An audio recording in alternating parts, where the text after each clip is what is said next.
How to update your firmware in both your eFoil and controller. Both your eFoil and controller can be updated.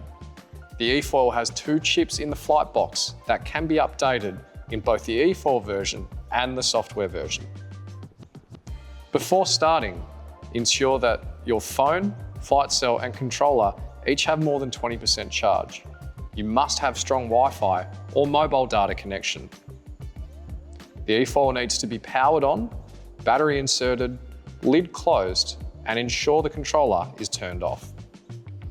Once connected to a device, you'll see an orange update icon whenever new firmware is available.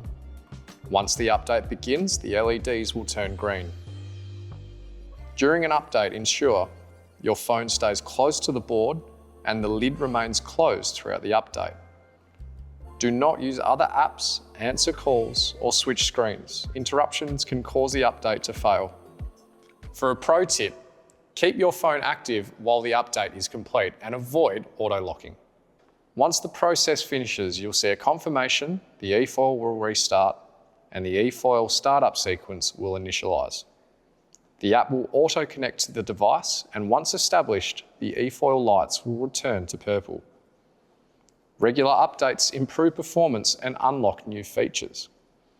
To update your controller, ensure that the eFoil is powered off. Connect to your controller on the Devices page. An orange update icon will be available. Click the icon button. As before, ensure your screen does not auto-lock.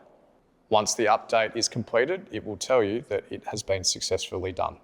Once the update is complete, it's a great idea to close, reopen, and reconnect your device to ensure that things run smoothly.